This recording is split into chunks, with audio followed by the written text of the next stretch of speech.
Oh, I would like to ask the public if you have any questions to them, any comments. I think it's interesting being, emerging feature filmmaker now and getting into your second feature, and then emerging short filmmaker. And I'm wondering a little bit about, maybe Maria, from your perspective, what you need. Like, what supports are you looking for in terms of growing your career? And then Javier, what kind of supports did you find to get from going from shorts to features? Maybe I'll start because it's a short, and then you can talk more, and I can learn from you. But a big challenge that I find is, of course, finding resources, finding money to make my films, because especially because I don't have a permanent residency yet. I can't apply for grants. I can't have any kind of support. So it's basically self-funding, asking friends and family to help out, making an Indiegogo campaign, all that, So for now, I think my biggest challenge is just trying to find resources. I do have a little bit of a network. I have some friends who would be willing to work for free, which is very generous of them. But I guess we need a little more than that, not just crew and a place. We have to feed them. Have to have some gear, So that's the biggest challenge for me, where to find money, I guess. Totally. There's the joke about the filmmaker. Have you heard about it? That a painter, a musician, and a filmmaker go into a museum, and the musician looks at the painting. I am so inspired. Give me a guitar. He makes a beautiful song. The painter looks at the painting in the museum. I'm so inspired. Somebody give me a canvas and a painting. And the filmmaker goes in there and is like, I'm so inspired. Give me money. And it's true. Because for making the movies, it's just a very expensive art form. And it keeps a lot of people out, It keeps a lot of people... Because then we ask ourselves, are we here to raise money, or are we here to make a movie, We spend a lot of time raising money. And some people are better suited at raising money than others. Some people don't want to sell. You don't want to think about money. And it's hard. It's difficult. It's a very big switch in the head. So same thing for short films is the same thing. Volunteers, and fortunately, a lot of filmmakers understand that is a favors kind of industry, right? I help you in your movie, you help me in mine, right? That's totally understandable. The problem comes when you make bigger movies that you require more time for people to be helping you. And that's when it gets a bit more complicated. In my first feature, it was crowdfunded, right? So I only crowdfunded enough money to have volunteers for weekends over one year. So it wasn't all 3 weeks in one row. It was weekends over 1 year, right? And the money that I would raise, it would be to feed them, and in post-production to pay for the things that I cannot get for free. And it took 5 years, for one feature. And it's not uncommon. You eventually find out, actually they do take about 5 years to make. So you better pick wisely which one is your next one. You only have a handful in your life. But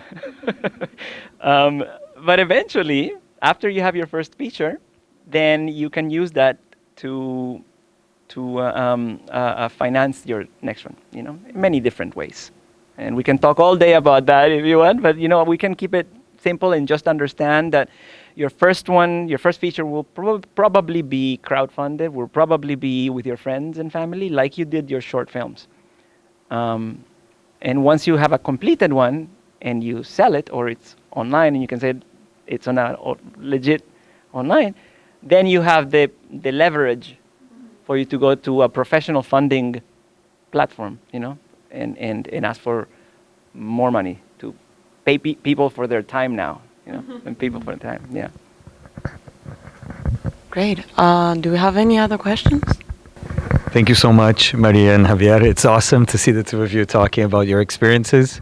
My question is actually a follow-up to what you were just discussing right now, which is fundraising is super hard, obviously, and it takes time. And you mentioned, Javier, time, which I think is so important. So my question is actually, the goal is to use that experience and that leverage to make the time spent fundraising shorter and the money you raise bigger.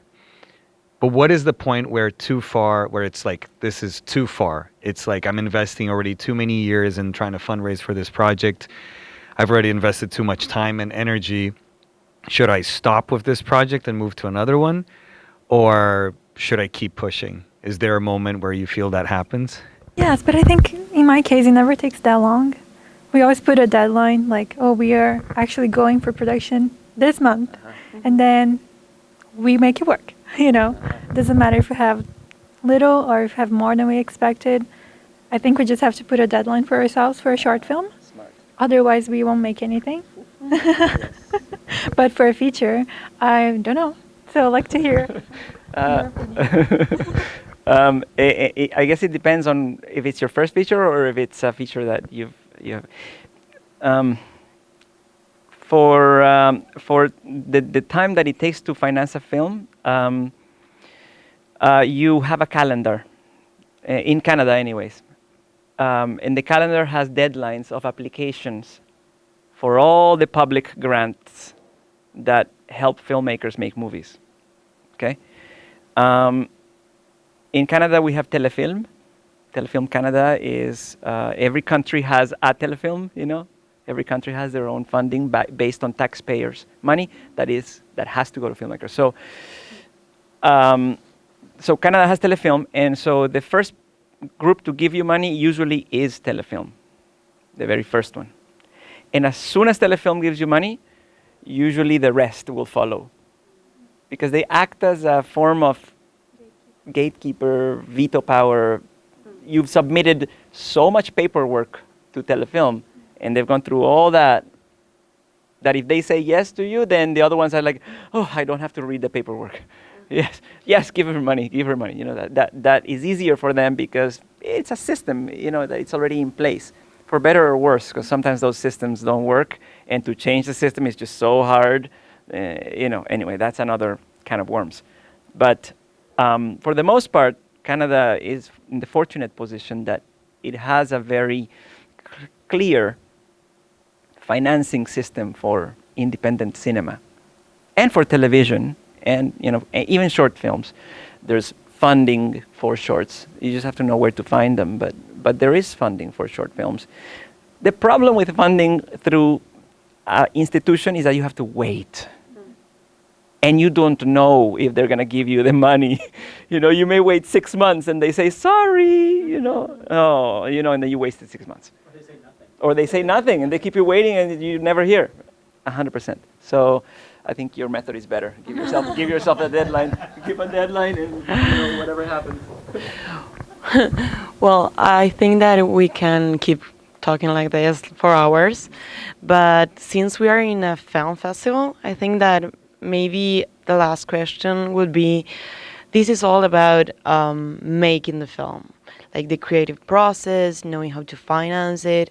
And when it gets to show the films, how is your experience with festivals or connecting with maybe independent cinemas?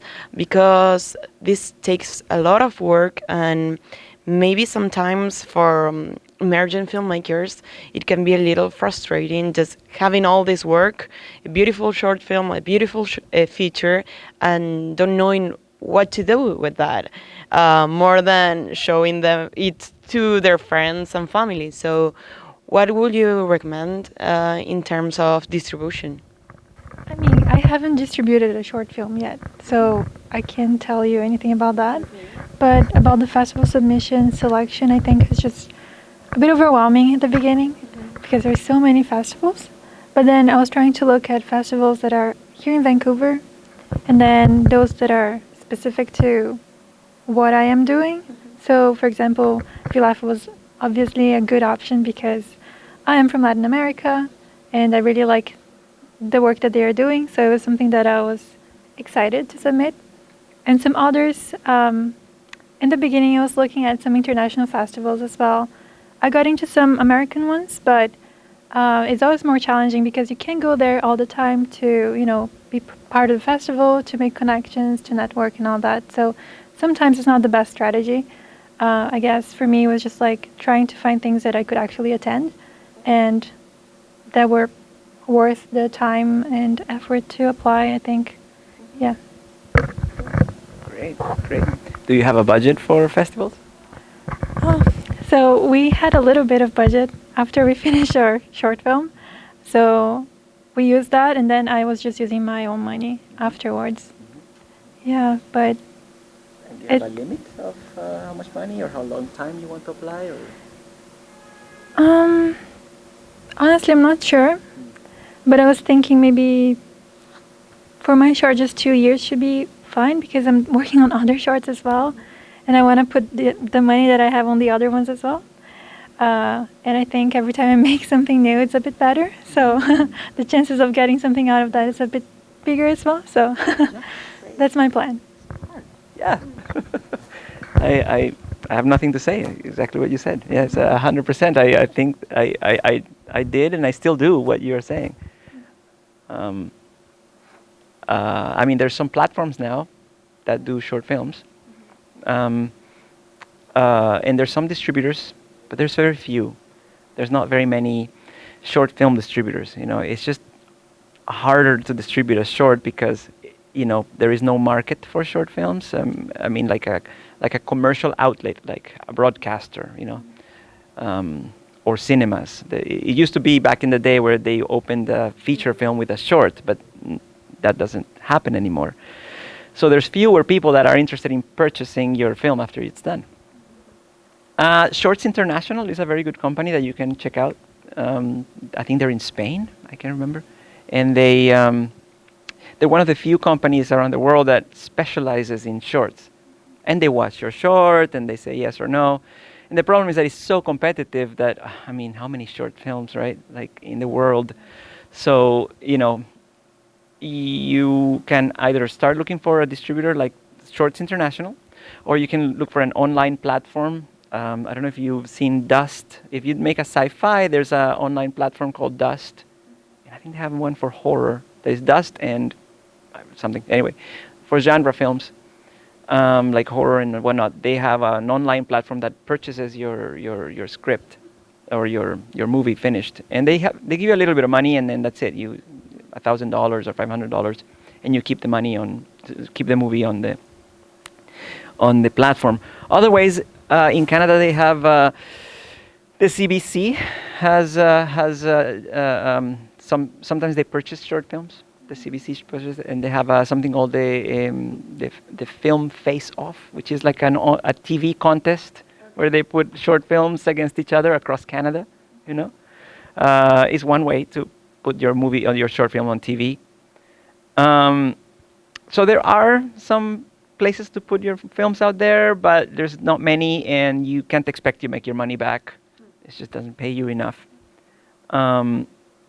But I mean, it all depends also. If all you want is exposure, then put it on YouTube and tell everybody, And YouTube has a very cool countdown premiere, and invite everyone to that premiere and make a party out of it, and you have enough eyeballs that. So and I had a friend who made a lot of money from their short film because they toured festivals with their short. They went with their short film and they sold DVDs of the short film in the door of the festival. And the festival said, sure, go ahead. And so he had a table, put all the DVDs and a poster, and it's like, buy my DVD. And he made a lot of money. Oh, wow. I know, very smart. So there's ways of you too, depending on your short. Well, thanks. I think that's a great point to think about exposure. So, well, thank you everyone so much. Thank you, Javier. Thank you, Maria. It's been a pleasure talking to you. And thank you, Cineworks and Vancouver Latin American Film Festival. Keep coming to the films and enjoy. Thank you very much.